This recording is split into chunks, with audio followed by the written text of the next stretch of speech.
అది గాఢ నిద్ర అనేది తన స్వానుభవం అనే విషయాన్ని జ్ఞప్తికి తెచ్చుకునే ప్రయత్నమే సాధన అయిందండి. ఆ సాధన అనేది కొత్తగా మీరు పొందడం కాదు. మీ ఇప్పుడు స్వప్నం ఉంది, ఈ జగత్తు స్వప్నం అని చెప్పారు.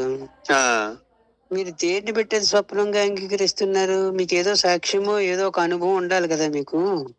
ఈ జాగరూక స్థితి, మీరు నిజంగా ఒక స్వప్నాన్ని ఒకటి అనుభవిస్తున్నారు. నిద్రపోయిన తర్వాత వ్యక్తిగా ఉండి నిద్రపోయిన తర్వాత ఒక కళ కంటున్నారు.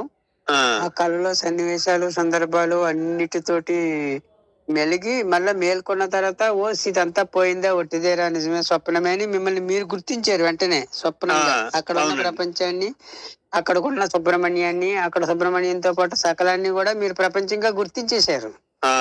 కాబట్టి స్వప్నము అని మీరు పేరు పెట్టేశారు. అవునండి. కాబట్టి స్వప్నం అనేది మీ అనుభవంలో ఉంది కాబట్టి ఈ మెలకువ స్వప్నం అంటే మీరు అంగీకరిస్తున్నారు. అవునండి. ఒక గురువులే చెప్పారు, ఋషులే చెప్పారు. మీకు స్వప్నం అనే మాట మీ అనుభవంలో లేకపోతే మీరు ఎలా అంగీకరించగలుగుతారు దీన్ని? ఇది స్వప్నం అని. ఆల్రెడీ స్వప్నం అనేది మీ అనుభవంలో ఉంది కాబట్టి దాన్ని చూపించి ఇంకో ఇది కూడా అట్లాంటిదే అని చెప్తే, ఓహో నిజమే కదా, దీని నుండి మేల్కుంటే ఇది ఉండదు, దాని నుండి మేల్కుంటే అది ఎలాగ మిస్ అయిపోయిందో, దీని నుండి మేల్కుంటే అలాగే ఇది మిస్ అయిపోతుంది, స్వప్నమే అని మీరు గుర్తించడానికి సాక్ష్యము మీ స్వప్నం ఎట్లాగ ఉపయోగపడ్డదో అట్లాగా ఇది స్వప్నం అని చెప్పారు. సరే, మీరు గుర్తుపట్టారు. నిజమే కదా, రాత్రి నిద్రపోయిన తర్వాత స్వప్నం ఎట్లా పోయిందో దీని నుంచి మేల్కుంటే ఇది పోతుంది అనమాట, నిజంగా స్వప్నమని ముందు అంగీకరించారు. అనుభవాన్ని పక్కన పెట్టండి కాసేపు. అంగీకరించడానికన్నా మీ దగ్గర అనుభవం ఉండాలి, సాక్ష్యం ఉండాలి, లేకపోతే అంగీకరించదు.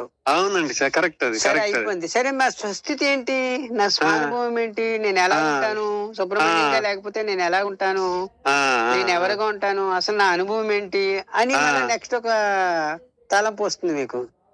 దాన్ని కూడా నివృత్తి చేయాలి కదా. అవునండి, గాఢ నిద్ర అనేది మీ అనుభవం అని చెప్తున్నారు. మళ్ళా పక్కనే గాఢ నిద్రలో మీరు ఎలా ఉన్నారు, సుబ్రహ్మణ్యంగా లేరు, ప్రపంచంగా లేరు, కానీ ఉన్నాను అనే ఒక అనుభవం ఉంటుంది.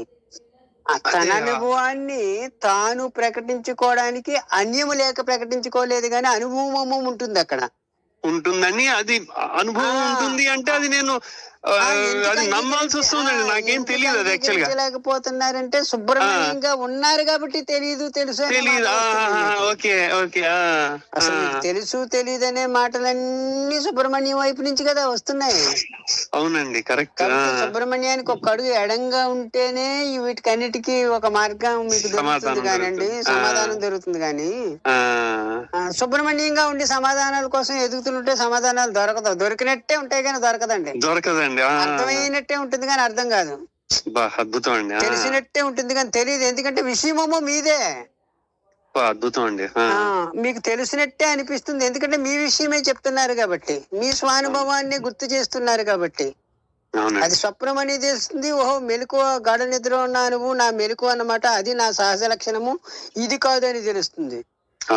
ఇది స్వప్నము, ఓహో స్వప్నం మాదిరి ఇది స్వప్నమా, ఇది కాదు అనే విషయం స్పష్టంగా మీకు అనుభవం ఉంది కాబట్టి తెలుస్తుంది, అంగీకరించారు.